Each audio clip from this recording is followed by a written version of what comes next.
This is a very important topic. The importance of creating a new vessel for relationship for men and women on earth. There is a reharmonization so needed because the masculine and feminine have become unbalanced. There is a dissonance, there is heartache, and there is a sadness there.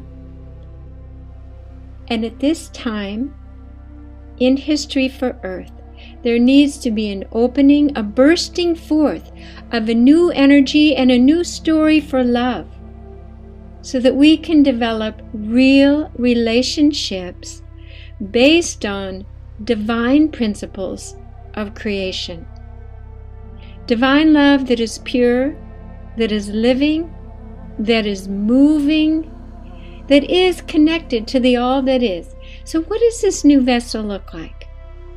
It is a love of equals who are free, who are balanced within themselves, within their own masculine and feminine, finding their own path, their own divinity.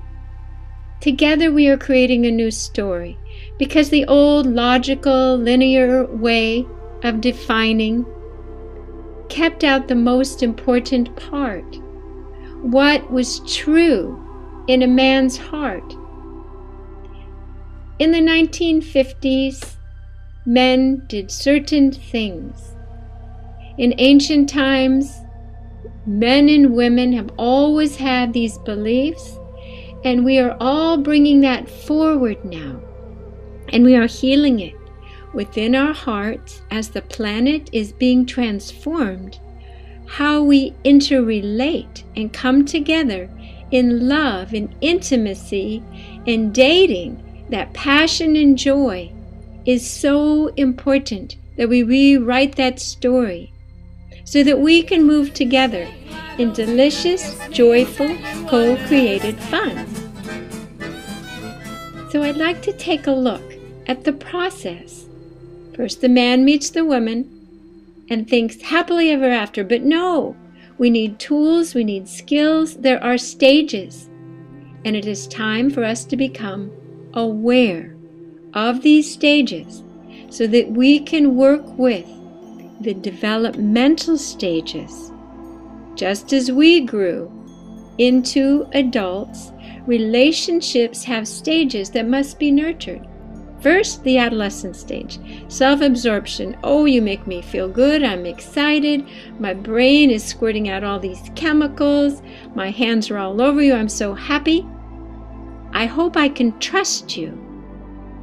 That lust to turn to love must bring up the shadows when love has not been trustworthy in your past. And you must talk about this. Your abandonment issues, the archetypes that you've carried, self-sabotage, maybe you've played the knight, the rescuer of women in distress.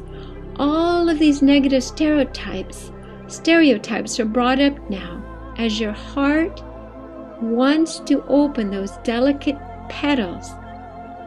All of that shame related to your mistakes, now you see served a purpose. The next stage is making agreements, making commitments to show up and to tell that person that you do want to be with them, and the trust is forming. The chemicals in the brain and the bonding are shifting, that you feel safe to be yourself. Oops, more shadow. The minute you go deeper and you make a commitment, the fear, the loss of control, losing yourself, well, I'll tell you something. You have to talk about it, because the first thing you'll want to do is resist love.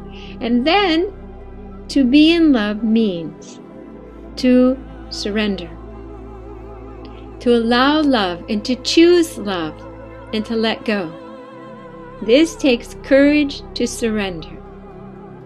And then finally, to breathe and be that love, and to allow your own divine love to fill you, and to share that divine love, and to take the path and steps to talk about your fears, the archetypes that are coming up, and move towards the sweetness and the goodness of love.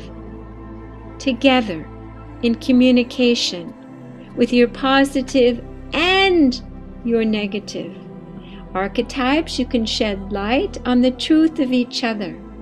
Come to a place of peace, vulnerability, where truly your sensitive heart is not locked away, but is in your hands. And you are creating new beliefs, new vibrations. You are repatterning what your parents did and your ancestors, and you are bringing the potential for a new nesting, a rebalancing, an extreme, passionate love of the masculine and feminine, rooting into a sense of building and co-creation. This is what is needed to forge ahead with the new initiatives on Earth now. Divine love, squirting out everywhere with passion and illuminating the bedroom, the boardroom, that allows us to finally create plans for the future, a foundation to continue this relationship, to move forward into spiritual union, bringing forth even more light into the world, and being of a greater service to the Creator. This explosion is like an atomic energy fusion that allows for more light to come to Earth and the new creations and foundation for society built on love and balance of the masculine and feminine. First within, then without. As above, so below. For truly, love heals all.